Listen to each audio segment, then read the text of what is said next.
For too long, we have been forced to believe in conventional ideas. For too long, the human race has been surrounded with stereotypes, cliches, and standardized habits. For too long, the rights and the wrongs, the good and the bad, have been set by individuals that precede us. Isn't it? Well, honestly, no, it is not. I want you all to take a moment and think back to that part of your life, or probably that part of your childhood, when you went up to your parents and asked them a silly question. It could be anything. Why is India called India? Who came up with the idea of tires? Who invented the sandwich? Why is green green and blue blue? Questions that made our parents either laugh, or if we got a tad bit too curious, we would even get shouted at for asking something that was so evident and normal. Now, how many of these answers do we actually know? Why is India called India? Who actually came up with the concept of tires, and what do colors actually mean? As we grow older, we start accepting facts instead of understanding them, which is what we truly wanted to do as youngsters. Now, let's take the everyday elevator, for example. We all go in an elevator every day, and most of us would agree it's probably the most socially awkward place.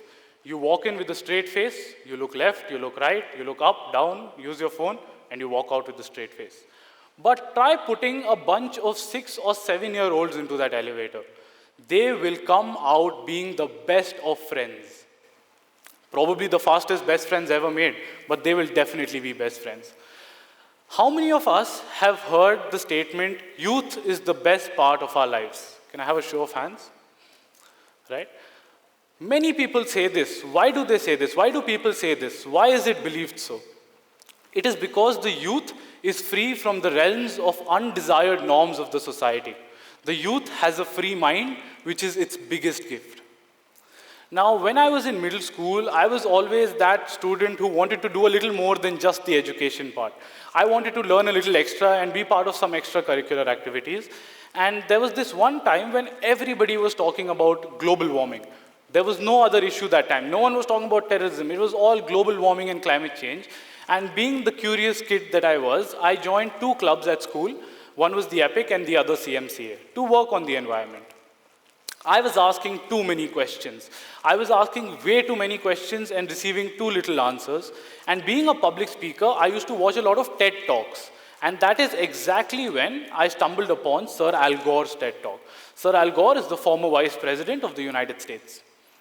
That talk basically answered every single question and query that I had in my mind. Not only that, it also motivated me to start working for the environment and our planet then and there. What did I do next? I started working with organizations, volunteering with organizations, being part of campaigns, social movements, NGOs, etc., etc.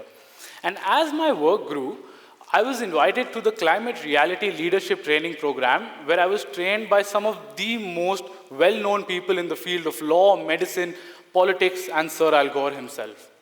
I decided what I was doing was nice, I was enjoying what I was doing, and I started working with the youth. And the youth loved working with me because if you walk into a school and you give them a lecture, the youth always takes it as a lecture. But when a youngster goes ahead and talks to them about issues like climate change and water conservation, it becomes interesting. Why is this guy at this age, when he is in school, working on the environment? Maybe we should too.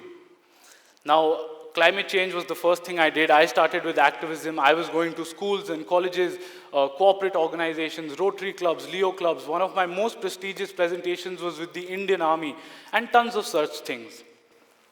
I started working with several organizations such as, on water conservation, on human rights, on sustainable development. And in 2017, I was invited to represent our country at the United Nations headquarters in New York as one of the youngest Indians there. So I had this prestigious honor of working with some of the best organizations that are working for the society. I got the honor of representing our country several times at several international platforms in South Korea, New York, Houston, Nepal, as a speaker and a delegate. 2017, December 1st, the United Nations recommended me to interact with President Barack Obama on the future of the youth and how we could work with the Obama Foundation. But what was happening was I was implementing goals, ideas, and objectives of that organization. I loved what I was doing, but I was not able to implement what I wanted to do, my projects, my ideas. So approximately 5 years back, I came up with my own brainchild.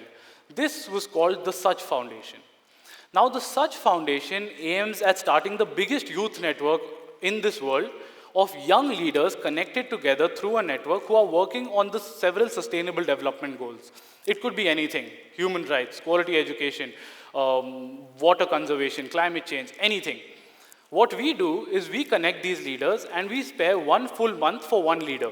So if someone in Nigeria has an amazing idea to work towards quality education, we will brainstorm with him, come up with a simple project that has a lasting impact, and implement that in every single country where such is present. Things were going extremely well. I enjoyed what I was doing. Such has been doing fantastic. And what we were doing was we were questioning stereotypical things that were happening in our daily lives. Let me give you an example. In India, most of us are familiar with a kabadi wala, yes? Those of us who don't know, a kabadi wala is a middle-aged man who comes to your house bi-weekly or monthly, collects all your old newspapers, takes them by weight, and pays you a certain cost for it. Now, again, back in middle school, my father gave me the responsibility of handling all the old newspapers, and I was told that if I did it well, I would get to keep the money I received in return. Now, this was a golden opportunity for me to have my favorite ice cream every month. So what did I do? I diligently started my task.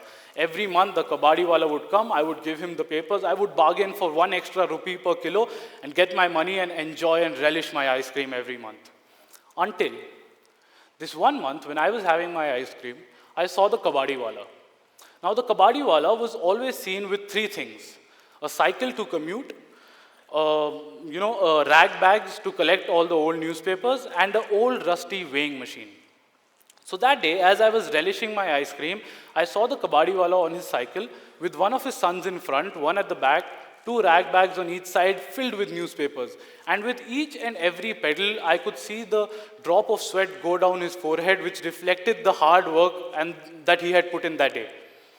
And my ice cream didn't taste the same anymore. I felt something was wrong.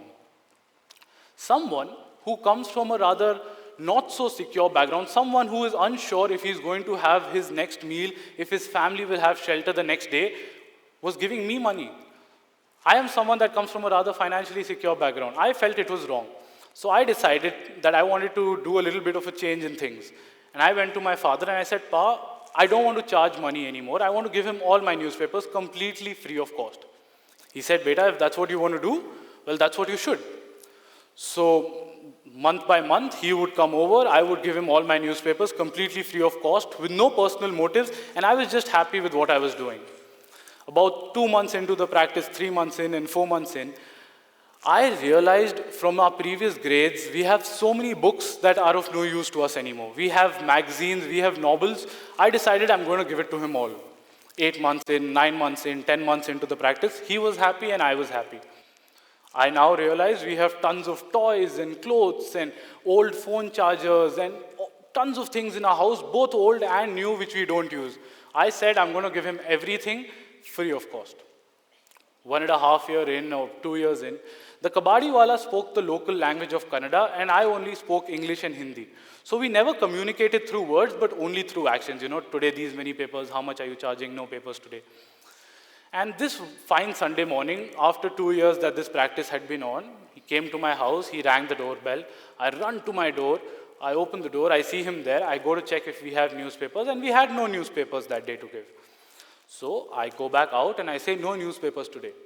And he says, no, and tries to communicate something. And due to lack of words, I cannot understand. All of a sudden, he sat down, almost as if he had fallen, and he started to sob. And I was shocked. Why is someone coming to my house on a Sunday morning and crying at my doorstep? I was taken aback. I didn't know what was happening. So I sat there with him, I pat his back, I rub his shoulder, and I try to understand the gravity of the situation, but I can't. Eventually, He opens the rag bag in which he had been taking all these newspapers and all the things I had been giving him for the past 2 years, and instead, this time, takes out 2 cards. And I distinctly remember one was blue and the other light green, and he handed them to me. I was extremely puzzled, what's happening? Until I looked at them. They were the report cards of both his children, and with the practice that I had adopted, he was able to educate both his children.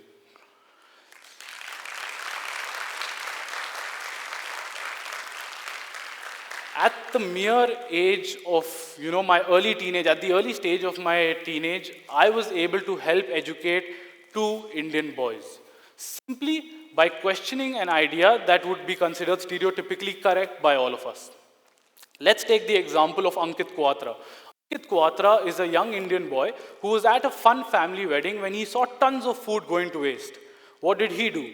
He started an organization called Feeding India. Feeding India collects all the food that wasn't eaten at events, parties, restaurants, and weddings and gives them to the people who did not get meals that day. Till today, they have donated millions of meals to several hungry stomachs across the country. Let's take the example of Felix. Felix is a young environmentalist from Germany who, at the age of 9, came up with this bizarre idea to plant 1,000,000 saplings, 1,000,000 saplings. As of today, Felix has planted over 14 billion saplings in 130 countries. He is on track to plant more than 1 trillion saplings, which basically means 150 saplings on this planet for every single one of us, for every individual on this planet. Malala Yousafzai. Malala was shot in the head as she boarded her school bus. She was denied the basic human right of quality education. What did Malala do? Malala fought for her life and then fought for the quality education of the girl child. Ankit could have ignored what he saw, Felix could have used his age as an excuse, and Malala could have been treated and moved to a country where she felt safer. But what did they do? They stood up against the wrongs, they spoke up against the wrongs, they stood up for what they believed in, they acted, implemented, and solved the problems. Too many people are going to tell us how average we are. Too many people are going to try and bring us down, and every single day, too many people are going to criticize us. I urge you, do not listen to them. Shoot for the stars, be the best version of yourself. Dr. Rick once said, good enough isn't good enough if it can be better, and better isn't good enough if it can be best. I urge you to act. I urge you to stand up for what you believe in, and I urge you to not give a deaf ear to something wrong and speak up for it. In closing, I have 3 words for you, ladies and gentlemen. Believe, empower, and act. Thank you.